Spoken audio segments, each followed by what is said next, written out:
Welcome everybody. Welcome to the next breakout session with Anaplan. I will give the word and the presentation to Mike Detampel of Anaplan. So Mike, take it away. Thank you very much, and thanks to everybody for letting me join you all virtually today. I certainly appreciate the opportunity to join you from Denver, Colorado. I would have loved to be there in person for the session, but obviously everybody is traveling quite a bit less these days. So I'm very much enjoying the chance to try this hybrid approach to a virtual and in-person conference. We do have time for questions at the end of the session, so please make note of those as you go, and I'd be happy to address them once we complete the presentation. Allow me just a moment. I will share my screen and we'll get things started.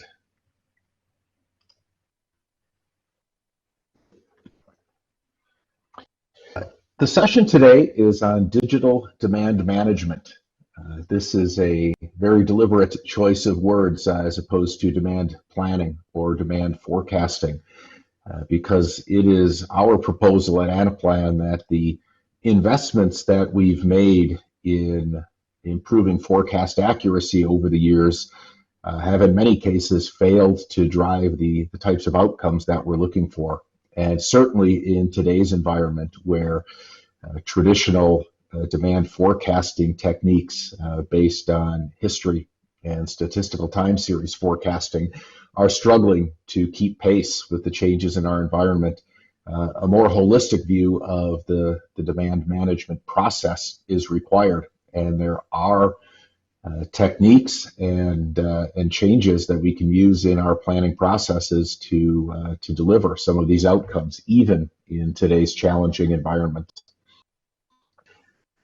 The agenda for today, I'll be walking through some of the challenges we're hearing from our customers where the traditional processes are falling short, provide an introduction to our view of customer-centric demand management, and walk through some of the details of what does this actually look like in practice, so that we're not just talking about conceptual frameworks, but you can get a feel for what a demand planner might be looking at on a day-to-day basis to take advantage of some of these new capabilities. Let's start with hindsight. Traditional approaches to planning and forecasting have focused on making predictions based on past history, as I noted, and evaluating events and performance only after they happen. This is hindsight. And as they say, hindsight is 20/20. We're often able to evaluate past decisions and think about how we might have done better. But unless we really capture that in the processes that we are deploying and make sure that we have that feedback loop, we're not going to derive benefits from that hindsight. And hindsight as well works very well in stable environments, as we've had, really since the 2008-2009 recession. We've been on this relatively steady growth curve globally. There have been some disruptions along the way, but those have tended to be a bit more localized and did not truly impact us globally the way that COVID has. Today's situation has really only magnified our remorse for those that have had data available and had systems in place collecting more and more insights into our customers, but we haven't followed through by incorporating that into our planning processes. So as we look at demand management, there are really two core challenges that we faced. The first is really understanding the behavior and drivers for the buyers of our products, whether those are end consumers or other businesses. We also are challenged knowing exactly which demand shaping actions we might take and when. If it is the right time to make a decision, exactly what is the best course of action to move forward. And those break down into four more specific areas of opportunity. One is knowing what factors are motivating my customer. And if we can understand our our customers' behavior and what drives them to make a buying decision. Obviously, that gives us an opportunity to shape that behavior over time. And secondly, understanding how our product's demand behaves relative to the market that we compete in. These external factors, such as our competitors' actions or the larger macroeconomic and socioeconomic environment that we compete in, can help inform our decisions as well.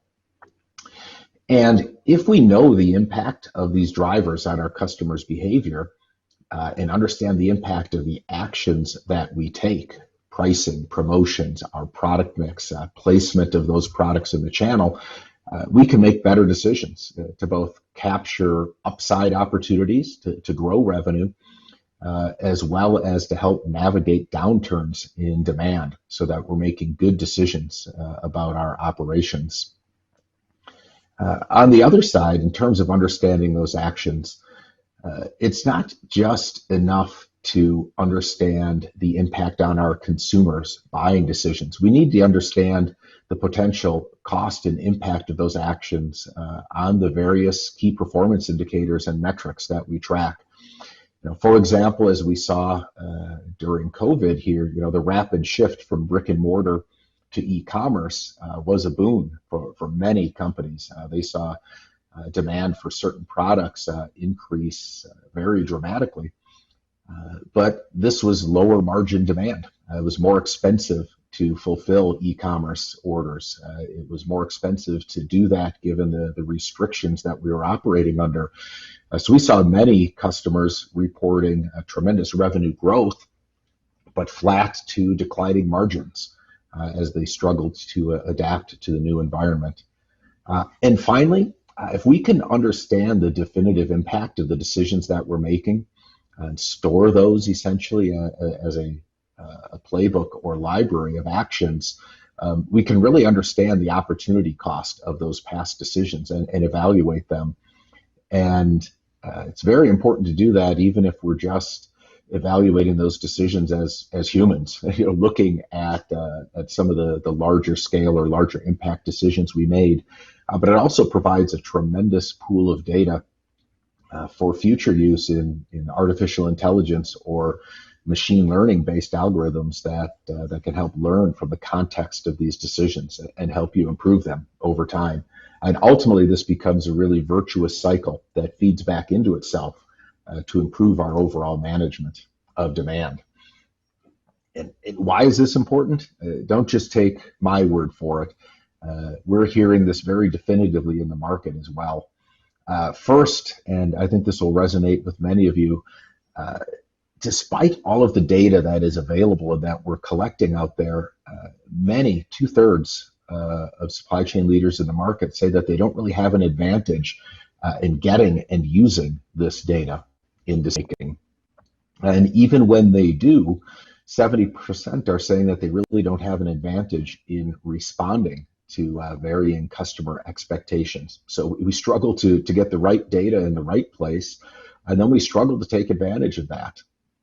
And then even larger proportions of supply chain leaders are noting that it's important and critical to align your supply chain and finance. And this really needs to be done not just in at the end of the process as we true up with our financial team and update the financial forecast. Financial impacts need to be part of the decision as we go along. And finally, and I think this is most critical, nearly 80% of supply chain leaders are really struggling to leverage the supply chain as a driver of revenue growth. And that is something that I think as we move forward here in time, the linkage between our supply chain and our commercial operations is only getting tighter. And I like to tell people I've been in this business for about a little over 25 years now. We've been fighting all along for a seat in the boardroom and acknowledgement that supply chain is a critical element of the business. Well, we have it now. I think the shift around COVID to supply chain and CEO, or supply chain and board of directors being mentioned in the same news article or press release has swung tremendously. And now you almost never hear any company talking about their financial results or their strategy without making supply chain really front and center of that conversation. So as we look at demand management, and in particular customer-centric demand management, we like to talk about 4 critical lines of sight that can be used to better manage demand. And how do you leverage these to manage your business in front of you?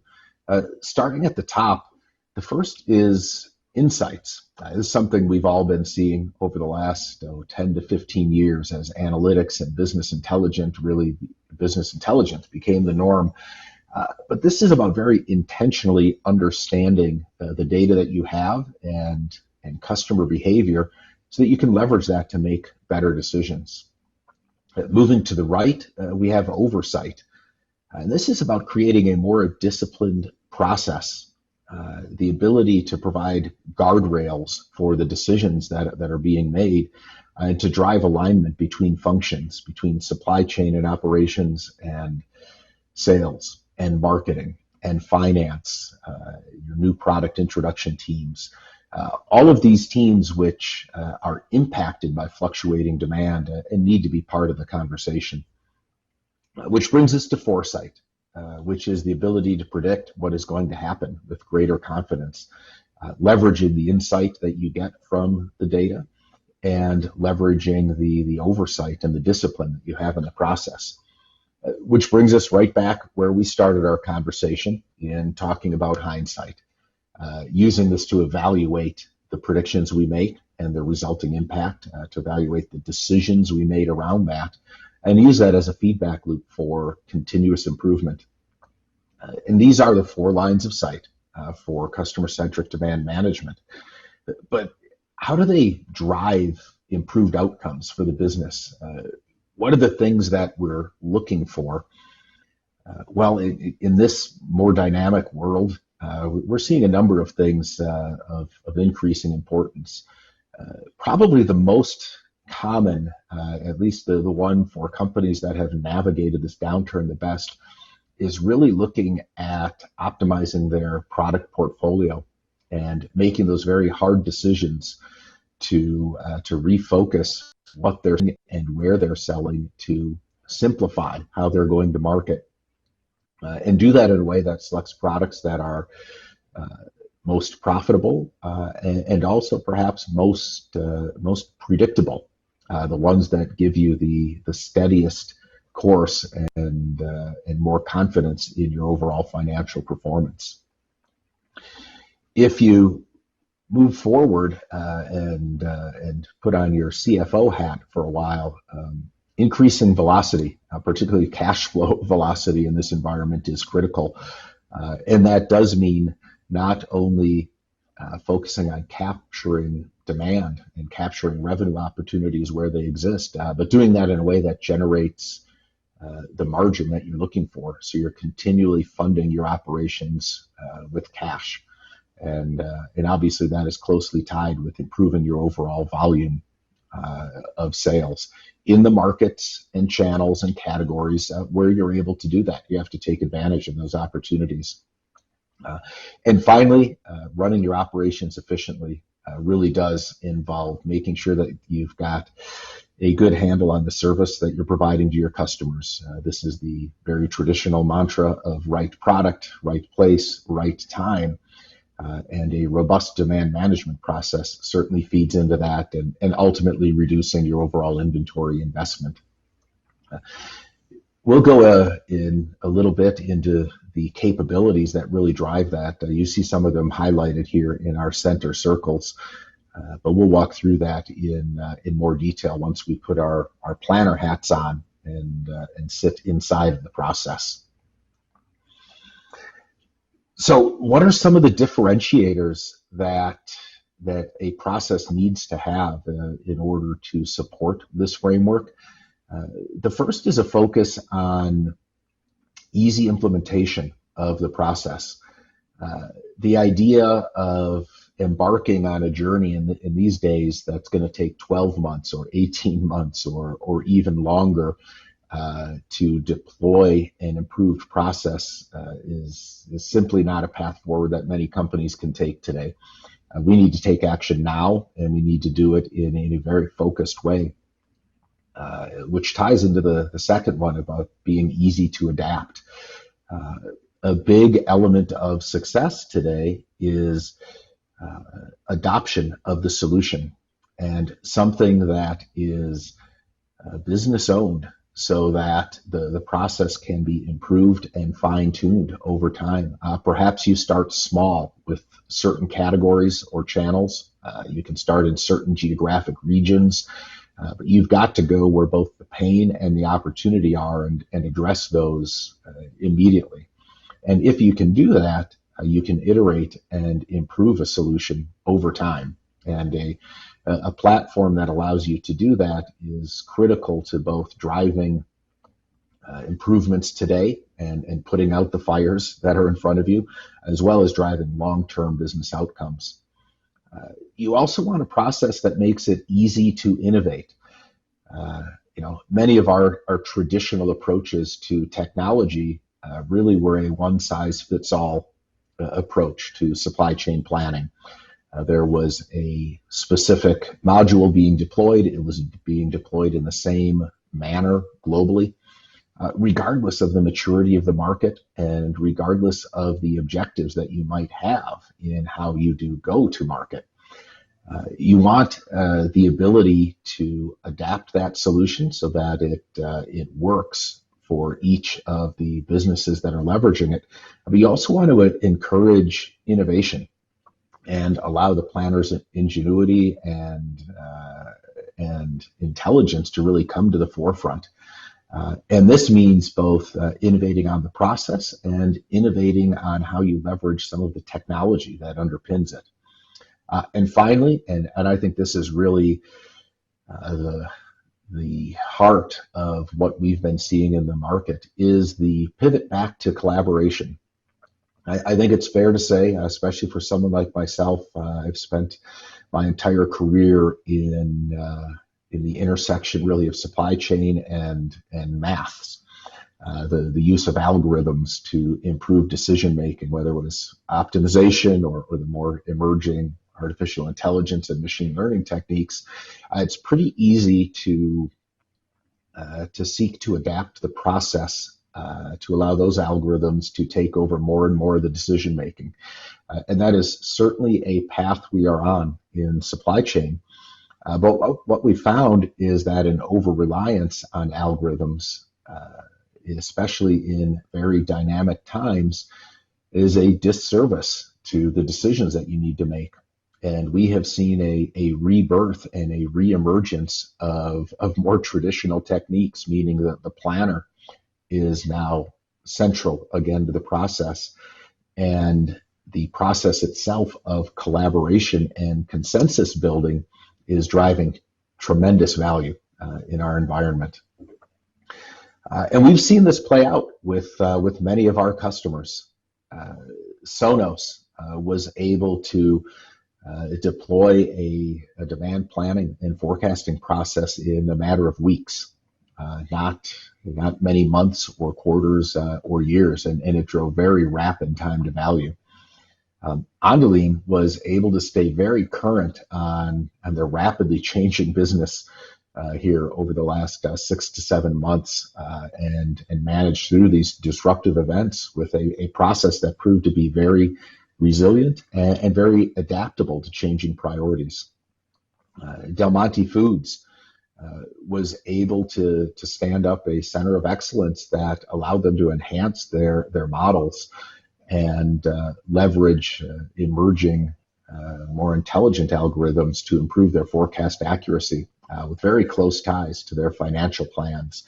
And finally, Lodge Cast Iron was able to connect across many of their business functions, which allowed them to really bring together their commercial and their operation and their financial planning functions all into a single process that keeps them aligned as they navigate these very uncertain times.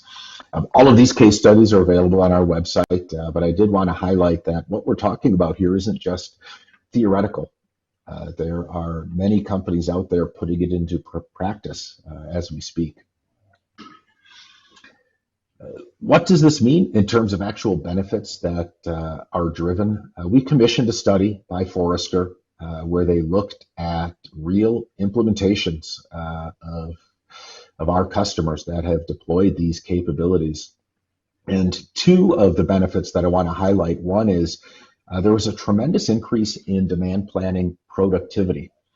Sometimes that feels a little counterintuitive when you put a new process in front of individuals, or when you expand the scope of the problems and solutions that you're evaluating. But the fact is, a well-designed business process that leverages technology to augment the decisions that are being made can drive tremendous improvements in overall productivity. And what that means, and I think we've all heard this over the years, is you shift your focus to the problems that matter, and you focus your attention on the products, the locations, the opportunities that are going to drive the most impact for your business. And secondly, in terms of very hard savings generated by an improved demand management process, across all of these customers, we saw about a 15% reduction in inventory due to an improved demand management plan, driven in a large part by improved demand plan accuracy. But I should note there that this just isn't forecasting algorithm accuracy. This is improved accuracy of the consensus demand planning process, and taking input from sales and marketing and others, in many cases, can improve the overall forecast. This isn't all about algorithmic improvement. So I'm going to dive now into the solution in a little bit more detail. We highlight 5 key elements of how demand management really works. It does start, obviously, with demand planning and your traditional process of forecasting and planning for demand. That feeds into a sales and operations planning process that all of us are familiar with. That's really your engine to drive alignment and consensus across the business. But it also extends to some critical elements where additional collaboration and alignment really makes sense. In pricing and promotions, particularly in retail and CPG, we see that a very active management of those processes and tight integration really drives overall improvement in your outcomes. Improved customer collaboration for those engaged in CPFR or similar account and commercial management processes, where the math is occasionally failing us today. We find that very substantive conversations with our customers and those who are buying the product are one of the best sources we have for improving the near-term demand plan. And finally, demand sensing, meaning here your close alignment with the signals that the market is giving you from point of sale, from actual buyer behavior, and leverage those emerging AI and ML-based technologies to improve the decisions that we're making in the near term. So ultimately, this is about a framework of driving better decisions. It starts with discovery, deriving actionable insights from those demand signals, predicting, which is leveraging foresight provided both by humans and machines to improve that overall process, orchestrate, which is deploying those decisions, and doing it with clear line of sight to your impacts on financial and other metrics. And finally, hindsight, that feedback loop, calibrating our process over time to drive better performance. So as we walk through the process here, I'm sharing some screenshots that show a bit of how this might look in front of a planner. I should note Anaplan, again, is a highly configurable and business-owned process. This is not the only way to handle the process, nor is it the only way to share this information with a planner, but it is an element of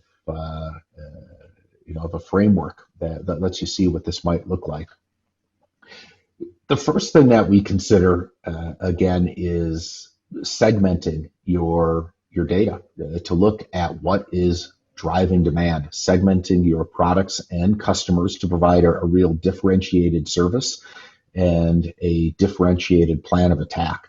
We're showing here a more typical ABC, XYZ segmentation, which is often where people start. It's great. It's a great framework for starting simply and doing something that is very understandable for the planner and the business to really look at how you approach your activities in going to market and drive unique policies and decisions for each one of those segments. From there, you can do a deeper dive into your actual demand patterns. You can do this in near real time. I know traditionally we may only look at our demand signals in terms of a very scheduled and regimented demand planning process, but those monthly and weekly cycles just aren't frequent enough anymore to really understand where demand is coming from. And in particular, as you put in place a framework to leverage point of sale and other market data, including social and sentiment and other things, being able to monitor those in near real time, either via algorithms or again via humans, planners taking a look at that data, you can get in front of some of these emerging trends and use that to inform the decisions that you're making. And finally, in our demand sensing bucket, we really are looking at tying everything back to key business metrics and key performance indicators so that we can identify what these trends and exceptions are doing in terms of the metrics that matter to us. This could be as simple as identifying emerging or high growth products. Where are things trending above where we would have expected them to be, and what can we do then to take advantage of that growing demand? It might be alerts about the overall accuracy of the forecasting process, areas where we are underperforming where we thought we would be in terms of our ability to forecast and predict demand. And finally, what does this look like in terms to our overall financial plan? And is this variability something that is having minimal impact on what we've committed to the business, or is it having a significant impact? If it's significant, what can we do to get back on track? From there, we can pivot to foresight and how this would actually play out in terms of the planner's activities. We're highlighting here your typical category level forecasting process, but this is obviously something that depending upon your business and your overall strategy, you can apply again at a category, family, or right down to a SKU location level, where you're making decisions at the part of the hierarchy that really makes sense for your business. The key here is both leveraging some of our more traditional statistical forecasting techniques, as well as emerging machine learning techniques, and selecting the algorithms that make the most sense for that particular item and location. We leverage this in a way that makes it very transparent and visual for the planner. There are some automated ML techniques going on in the background that help propose the best algorithms to use, but we also like to show the behavior of these against each other in order to give the planner all the tools that they need to make really informed decisions.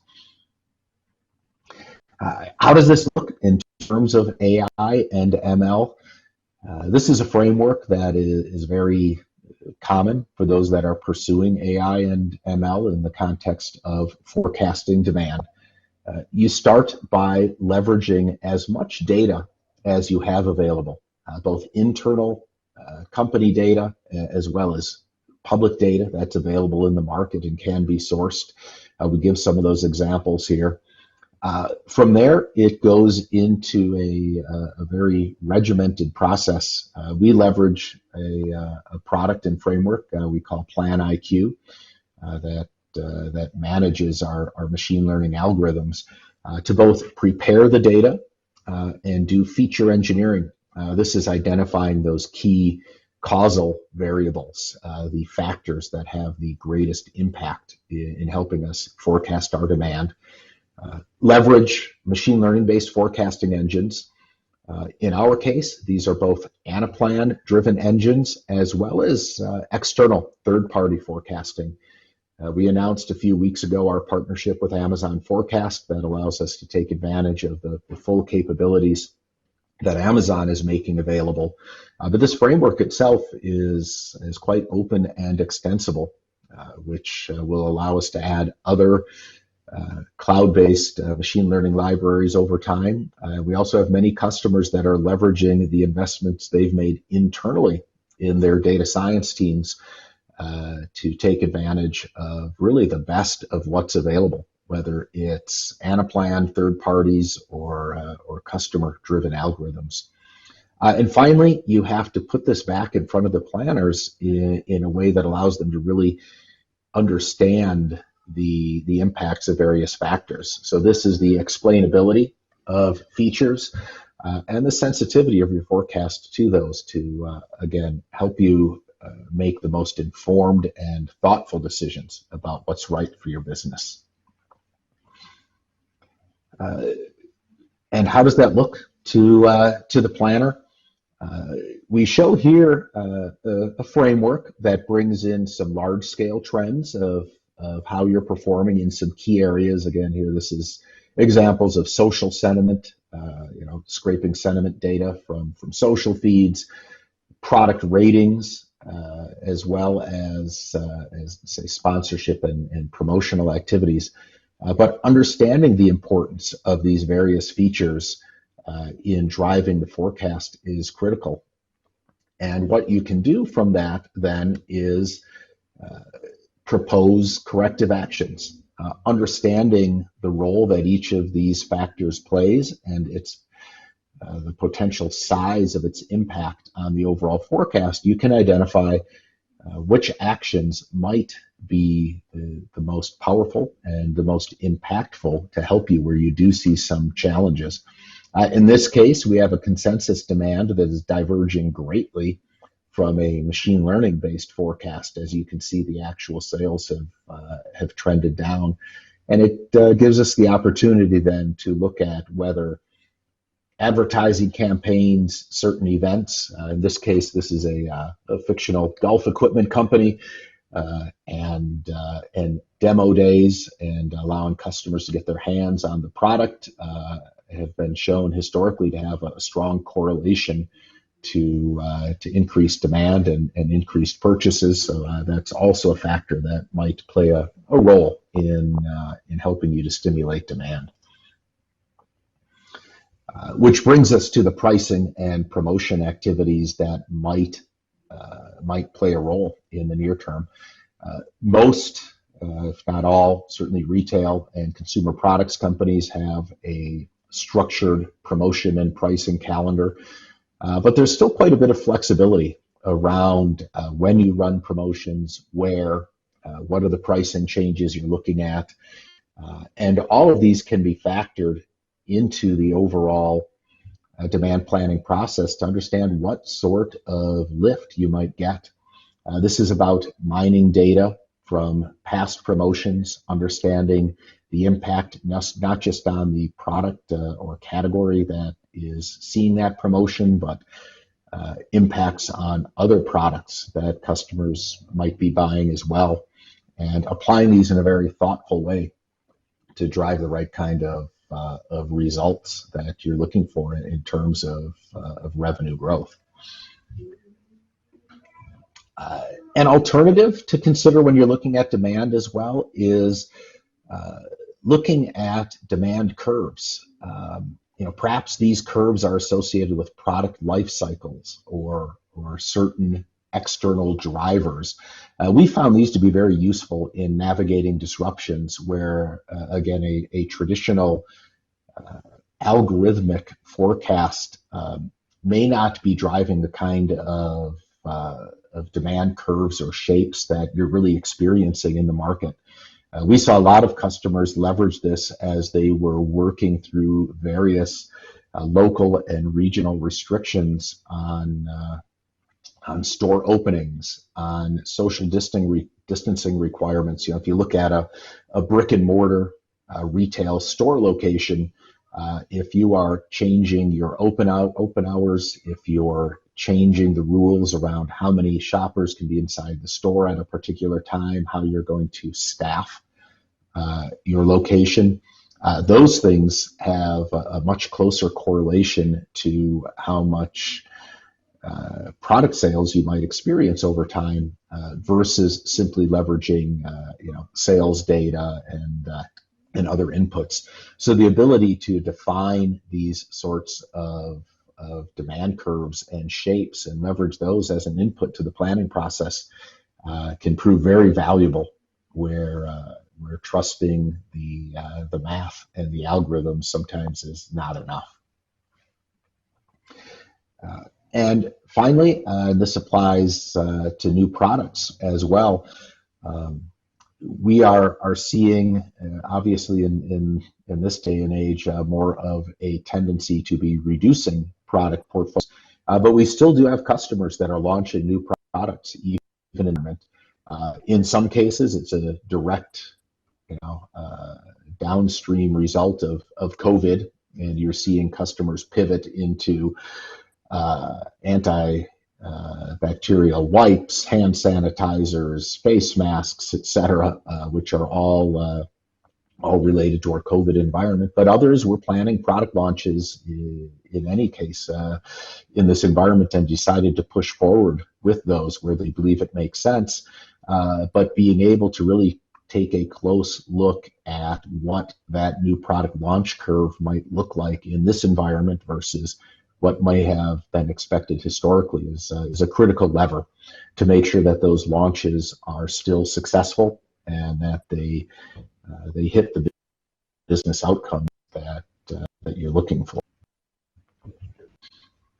It all feeds into a very collaborative process. Again, a big part, as I highlighted earlier, of a demand management process is leveraging it to drive increased alignment and collaboration amongst your various stakeholders. And this means getting strong input, as we saw here in the previous screens, from your marketing team, pricing and promotions, from your new product team, from your sales team who's in with customers and doing their own sales forecasts, and tying that all back together into the overall impact on your financial plan.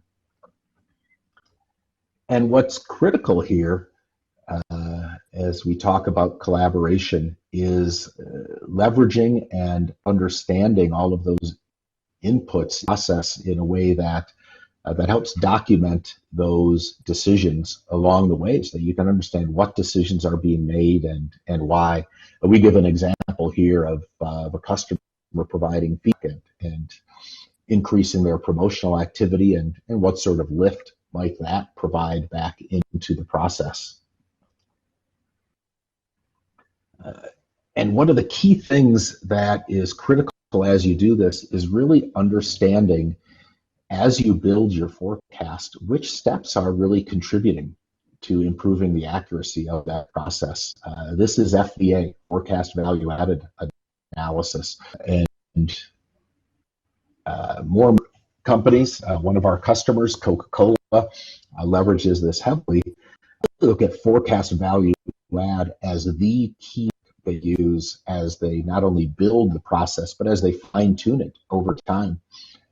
you can use this data to really drive an informed conversation and understand which steps and which contributors to the forecast are truly improving it versus which might be detractors and hurting the process, which are inherent bias into the forecast, and how can you combine all of these to really drive the best overall forecasting and demand management process.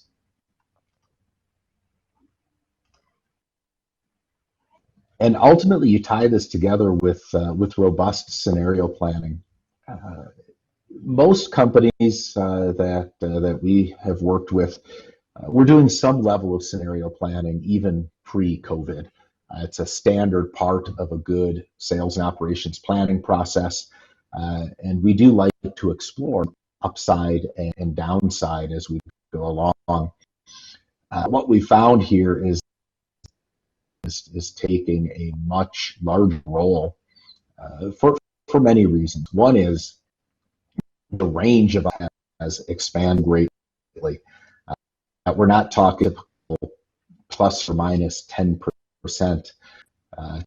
forecast and what those scenarios look. You're talking about radical changes in demand, and those need to be highly localized by product, by location, by channel, really understand what the impact on your business might be. And putting these into a very structured scenario planning process has proven to be extremely valuable for companies that were able to pivot that and stand up a process that in a very disciplined and targeted evaluates these alternatives and understands the range of potential outcome. This is also the case where leverage or probabilistic based and estimates of the future can play a role as well to allow you to understand a level of confidence in some of these potential outcomes. Which drives us back in hindsight. It's always where we start and where we end. A good demand process is monitoring key metrics and identifying emerging issues. Fundamentally, all we're asking ourselves is, are we getting better over? How are we trending against the various measures of process quality? These could be, again, forecast. It can be your traditional MATE and other metrics at the heart of forecast accuracy. But this sort of or post-game review is critical to feed. It's all decisions and move on to the next crisis or the next priority item without the time to go back and evaluate how we're doing. Again, this is a focus us itself and how it's performing, not just our forecast accuracy. And as we do that, your traditional evaluations of how are things like performing versus expectation, are they performing versus prior year? This ability to leverage hindsight both in the current period as well as comparing it to past events and those things side by side is key to evaluate overall and understanding. And critical to this process is not just having the data of what numbers went into the process and what numbers came out. It's documenting the assumptions that went into the plan. Really facilitate this conversation. What often is that the context of decisions is easily lost when you focus on updating values in a particular cell. You end up looking at volume lifts in terms of numbers of units or revenue and margin in terms of your overall financial outputs.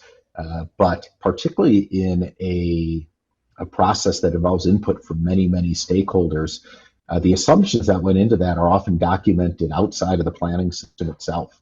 and they exist in minute, third groups, and it's often challenging to correlate those back into the process to really take a close look at what was driving those decisions, and how right or wrong were you in how you set an overall scenario and made the ultimate decision in moving forward. Brings us back to then the metrics that you can use to look at your plan versus expect performance, year to date versus year to go, year over year perform. All of these are relevant to understanding the context of the decisions that you're making. So how do we get this back into the business context and a framework for your results? And where do we get started? That's kind of a question that is, how do I start? In framing the problem, I always like to start with the financial line of and alignment, and ensure that the processes are aligned to business outcomes, and focusing on the segments, markets of products that help us achieve those, because ultimately that's what the CFO is going to be holding us accountable for in supply chain, is hitting those financial metrics, particularly if you're a public company, as we are at Anaplan. Putting out a plan that the street can count on and then following through on that to deliver is really critical to your overall shareholder value. So we start with that line of sight, and we really start with the customer, understanding and segmenting your demand by product, customer, and driving closer collaboration with them. Closer alignment, obviously, with the market and where your product is actually being sold, generally will lead to your most immediate benefits overall, even ahead of making some improvements further upstream in the process. From there, you really start looking at how do you shape your demand. So if you are getting better alignment and better insight into your market and customers, how do you translate that into action? From there, the next layer of maturity really is improving your overall process. We slate this a little bit later in terms of priority, really just because this is where your fundamental process design and process reengineering takes place. Should note that probably the number one driver of where to start is simply saying where's the greatest pain. And for many customers, many people in the market, that drive them to looking at the fundamental process itself, and starting there and looking for a little bit more of a big bang approach to re-engineer the overall process. Which finally leads us into some of the more emerging technologies of AI, ML, and leveraging predictive insights.